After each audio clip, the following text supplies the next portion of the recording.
BBC বাংলার অধিবেশন প্রবাহতে আপনাদের স্বাগত। আজ আপনাদের সাথে লন্ডন স্টুডিও থেকে আছি মানসী বড়ুয়া, আর ঢাকায় আমার সাথে থাকছেন আকবর হোসেন। বাংলাদেশের সর্বশেষ গুরুত্বপূর্ণ আপডেট সংবাদে আপনাকে স্বাগত। শুরুতেই সংবাদ শিরোনাম, পরে বিস্তারিত। প্রথমেই জানিয়ে দিব, সেনাপ্রধানের বক্তব্যের খবর শুনেই বুঝেছিলাম গেম ইজ ওভার, হাসিনার থাকবে না বললেন রুহুল কবির রিজভী। 2024 সালের 5 আগস্ট যেদিন শুনেছিলাম যে বাংলাদেশ সেনাবাহিনী প্রধান জেনারেল ওয়াকারুজ্জামান জনগণের উদ্দেশ্যে ভাষণ দেবেন, তখনই বুঝতে পেরেছিলাম যে শেখ হাসিনা দেশ ছেড়ে পালিয়ে যাবে, তার গেম শেষ হয়ে গেছে, গেম ইজ ওভার, হাসিনামুক্ত বাংলাদেশ পেতে যাচ্ছি। আজ দৈনিক ইত্তেফাক পত্রিকাকে একটি সাক্ষাৎকারে সব কথা জানিয়েছেন রুহুল কবির রিজভী। এদিকে পরিকল্পিতভাবে উত্তরাঞ্চলে বড় উন্নয়ন বাজেট কমানো হয়েছে বললেন নাহিদ ইসলাম।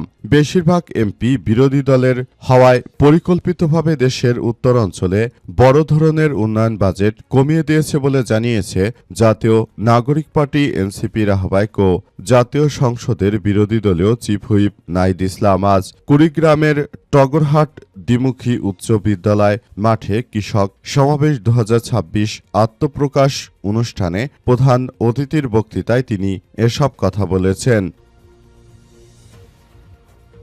এবারে জানাবো, ফিরে দেখা 17 জুলাই 2024 কফিন মিছিল, ফেসবুক বন্ধ, কমপ্লিট শাটডাউন ঘোষণা। 2024 সালে জুলাইয়ের একটি দিন ছিল ফ্যাসিস্ট সরকারের বিতাড়িত হওয়ার একটি বিশেষ ইতিহাস। 16 জুলাই ঘটে নারকীয় এক হত্যাকাণ্ড। সেদিন পুলিশের গুলিতে নিহত হন বৈষম্যবিরোধী ছাত্র আন্দোলন রংপুর বেগম রোকেয়া বিশ্ববিদ্যালয়ের সমন্বয়ক আবু সাইদ, চট্টগ্রাম ছাত্রদল নেতা ওয়াসিম আকরাম সহ 6 শিক্ষার্থী। এই ঘটনায় 6 জনকে নিয়ে কফিন মিছিল করেছিল বৈষম্যবিরোধী শিক্ষার্থী, কিন্তু সেখানে পুলিশ তাদেরকে বাধা দেয়। এরপর জানাবো, সংস্কার বাস্তবায়ন না হলে বিএনপি সরকারের পতন হবে ইনশাআল্লাহ বললেন নাসির উদ্দিন পাটোয়ারি। সংস্কার বাস্তবায়ন না হলে বিএনপি সরকারের পতন হবে বলে মন্তব্য করেছেন জাতীয় নাগরিক পার্টি এনসিপির মুখ্য সমন্বয়ক নাসির উদ্দিন পাটোয়ারি। তিনি বলেন, বিএনপি এখন বলছে তারা সংস্কার বাস্তবায়ন করবে না। যদি বিএনপি সংস্কার বাস্তবায়ন না করে এই বিএনপি সরকারের পতন বাংলাদেশেই হবে ইনশাআল্লাহ। এই প্রত্যয় নিয়ে আমরা মাঠে নেমেছি বলে জানিয়েছেন তিনি।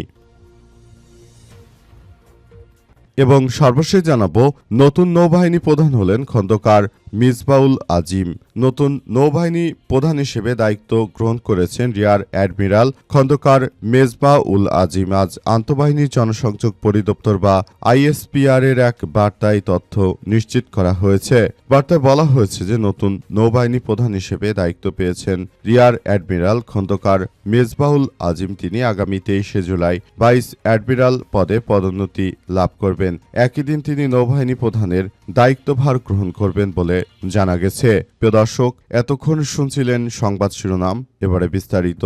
তবে তার আগে বন্ধুরা, অনুরোধ থাকবে এই সংবাদটিতে একটি লাইক দিন। এই চ্যানেলে আপনি নতুন হয়ে থাকলে আমাদের সংবাদটি দেখতে দেখতে চ্যানেলটি সাবস্ক্রাইব করে রাখুন। কমেন্ট করে বন্ধুরা আপনার মূল্যবান মতামত জানিয়ে দিন আপনি বিশ্বের কোন দেশ থেকে বা বাংলাদেশের কোন স্থান থেকে আমাদের সংবাদটি দেখছেন এবং শুনছেন। আর বন্ধুরা, গাজা যুদ্ধে আপনি যদি নিরীহ ফিলিস্তিনিদের ভালোবেসে থাকেন, কমেন্টে ইয়েস লিখে পুরো বিশ্বকে আমাদের এই তাজা আপডেটটি দেখার সুযোগ করে দিন। এবারে বিস্তারিত। ফিরে দেখা 17 জুলাই 2024 কফিন মিছিল, ফেসবুক বন্ধ, কমপ্লিট শাটডাউন ঘোষণা। বাংলাদেশে তখন এক ভয়াবহ বিপর্যয় চলছিল যখন শেখ হাসিনা পালিয়ে যাবে তার ঠিক 15 দিন আগে বাংলাদেশে যেভাবে হত্যাযজ্ঞের মধ্য দিয়ে এগিয়ে গেছে, সেটি বাংলাদেশের জন্য এক ভয়াবহ বিপর্যয়কর দিন হিসেবে আবির্ভূত হয়েছে। বাংলাদেশটাকে একটি ধ্বংসস্তূপে পরিণত করা হয়েছিল, কিন্তু সবকিছু আসলে এক অনন্য উচ্চতায় নিয়ে গেছে বৈষম্যবিরোধী ছাত্র আন্দোলনের নেতৃত্ববৃন্দরা। এদিন যেভাবে বাংলাদেশটাকে তারা আবার নতুন করে গড়ে তুলেছে, এর থেকেই বাংলাদেশ মূলত ঘুরে দাঁড়িয়েছে। সেই সময় যদি এই হত্যাযজ্ঞ এভাবে চলতে থাকতো, যদি আমাদের সেনারা তারা শিক্ষার্থীদের বা দেশের জনগণের পক্ষ না নিয়ে তারা যদি পক্ষ নিত ফ্যাসিস্ট স্বৈরাচার শেখ হাসিনা, তাহলে আজকে আর এমন সুন্দর বাংলাদেশ দেখা যেত না। যদি এভাবে চলতো, সেটা আরও ভয়াবহ বিপর্যয়কর পরিস্থিতির মধ্যে পড়তে পারত। তাই আমরা বিষয়গুলো নিয়ে খুব বেশি সচেতন থাকব, যাতে করে ভবিষ্যতে আর এমন কোনো ঘটনা না ঘটে, সেই প্রত্যাশার কথাই বলা হয়েছে। আরও বলা হয়েছে যে যে কোনো মূল্যে এই ধরনের সন্ত্রাসী কার্যক্রমগুলোকে প্রতিহত করার মধ্য দিয়ে সবাইকে এগিয়ে আসতে হবে। আমরা বিষয়গুলো নিয়ে খুব বেশি সচেতন রয়েছে এবং এগুলো নিয়ে আমরা আরও বড় ধরনের কার্যক্রম চালিয়ে যেতে চাই, যাতে করে দেশটাকে সুন্দরভাবে গড়ে তোলা যায়, এমন কথাই উল্লেখ করা হয়েছে। পরিকল্পিতভাবে উত্তর অঞ্চলে বড় উন্নয়নে বাজেট কমানো হয়েছে বললেন নাহিদ ইসলাম।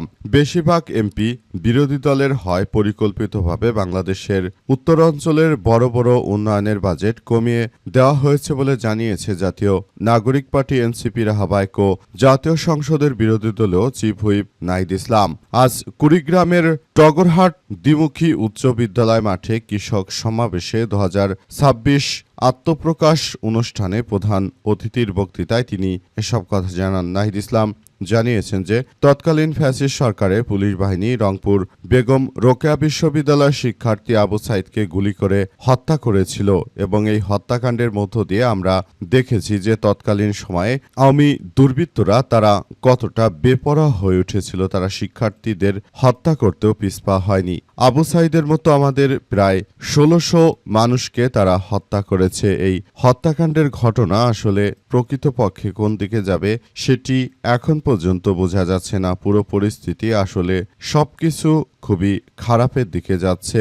সবকিছু ধীরে ধীরে পরিস্থিতি আরও ভয়ানক থেকে ভয়ানকের দিকে চলে যাচ্ছে। আমরা বিষয়গুলো নিয়ে সবাইকে খুব সতর্কতামূলক কার্যক্রমের মধ্য দিয়ে নিয়ে যেতে চাই, যাতে করে সবকিছু এমনভাবে করা যায় যেগুলো আসলে আমাদের সবার জন্য আরও এক ভয়াবহ বিপর্যয়কর পরিস্থিতির সৃষ্টি করেছে, যেগুলো এখন পর্যন্ত আসলে আমরা বিএনপির মধ্যে কোনো ধরনের কোনো কিছু দেখতে পাচ্ছি না। তারা যেভাবে কার্যক্রম চালাচ্ছে মনে হচ্ছে তারা বর্তমান সময়ে সেই আওয়ামী লীগের প্রতিনিধিত্বই করছে।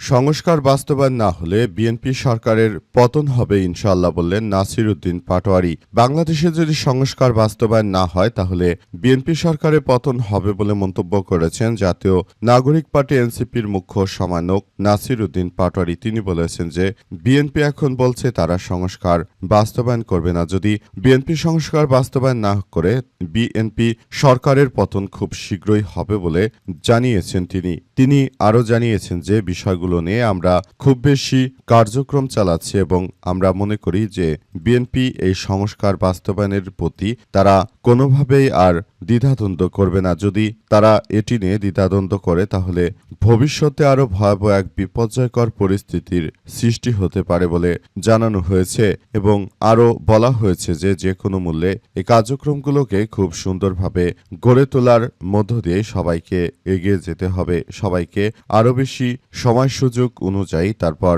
কার্যক্রম চালিয়ে যেতে হবে। সবকিছু খুব সুন্দরভাবে গড়ে তোলার মধ্য দিয়ে সবাইকে এগিয়ে যেতে হবে বলে উল্লেখ করা হয়েছে। পুরো বিষয়গুলো আমাদের সবার জন্য খুব বেশি এক বিপর্যয়কর পরিস্থিতির সৃষ্টি হতে পারে। তাই আমরা এসব বিষয় নিয়ে সবাইকে আরও সচেতন করতে চাই, যাতে করে বিএনপি যেন এই অরাজক কর্মকাণ্ড আর পরিচালিত না করে। বিএনপি যদি এভাবে কোনো অরাজক পরিস্থিতির মধ্য দিয়ে যায় সেটি আমাদের সবার জন্য এক ভয়াবহ বিপর্যয়কর পরিস্থিতির সৃষ্টি হতে পারে বলে জানিয়েছেন তিনি আরও জানান যে যে কোনো মূল্যে বিএনপির এই ধরনের সন্ত্রাসী কার্যক্রমগুলোকে আমরা প্রতিহত করব, সেটাই আমাদের সবথেকে বড় লক্ষ্য। আমরা মূল বিষয়গুলো নিয়ে সবাইকে নিয়ে একসঙ্গে সুন্দর ও সমৃদ্ধির একটি রাষ্ট্র কাঠামো গড়ে তুলতে চাই, যেখানে কোনো মারামারি আহাজারি বা কোনো রাহাজানি থাকবে না, যেখানে সুন্দর ও সম্প্রীতির একটি রাষ্ট্র কাঠামো আমরা পরিচালিত করতে চাই বলে জানিয়েছেন নাসির উদ্দিন পাটোয়ারি। সেনাপ্রধানের বক্তব্যের খবর শুনেই বুঝে গিয়েছিলাম গেম ইজ ওভার, হাসিনা থাকবে না, বললেন রুহুল কবির রিজভী। 5 তারিখে যখন সেনাবাহিনী প্রধান জেনারেল ওয়াকারুজ্জামান জাতির উদ্দেশ্যে ভাষণ দেওয়ার কথা বলেছিলেন, তখনই আমরা বুঝে গিয়েছিলাম যে শেখ হাসিনা আর থাকবে না, গেম ইজ ওভার, শেখ হাসিনার অধ্যায় শেষ হয়ে গেছে। আজ এনটিভিকে দেওয়া এক সাক্ষাৎকারে এসব কথা জানিয়েছেন অ্যাডভোকেট রুহুল কবির রিজভী। তিনি আরও জানিয়েছেন যে আমরা বলতে চাই, যে কোনো মূল্যে আমরা এই বিষয়গুলো নিয়ে খুবই খারাপের মধ্য দিয়ে যাচ্ছিলাম। আমাদের প্রতিটি রাজনৈতিক নেতৃত্ববৃন্দদেরকে তারা আটকে রেখেছিল। এরপর যখন জেল হাজতে আমরা ছিলাম, যখন জেলের কর্মকর্তারা আসলে আমাদের কাছে এসে বলেছিল যে স্যার, যারা রাজনৈতিক নেতৃত্ববৃন্দ রয়েছে তারা কিন্তু কেউই বের হওয়ার চেষ্টা করছে না, তবে যারা সাধারণ অপরাধী জেলখানায় রয়েছে তারা কিন্তু জেলের দেওয়াল ভেঙে তারপর বেরিয়ে যাওয়ার জন্য চেষ্টা করছে। সুতরাং আমি কি করব? তখন রুহুল কবির রিজভী বলেছিলেন যে তোমরা এদেরকে গুলি করে তারপর সেখান থেকে সরিয়ে দাও, তাছাড়া তারা কিন্তু দেওয়াল ভেঙে তারপর বাইরে বেরিয়ে যাবে। এমন একটি পরিস্থিতিও আমরা দেখেছি বলে জানিয়েছেন অ্যাডভোকেট রুহুল কবির রিজভী। তিনি বলেন, আমরা শেখ হাসিনার গেম চেঞ্জ ওভার হতে দেখেছি এবং আমরা জানি যে বাংলাদেশ সেনাবাহিনী সব সময় জনগণের পাশে ছিল এবং এতেই সবাই আরও বেশি সচেষ্ট হয়েছে।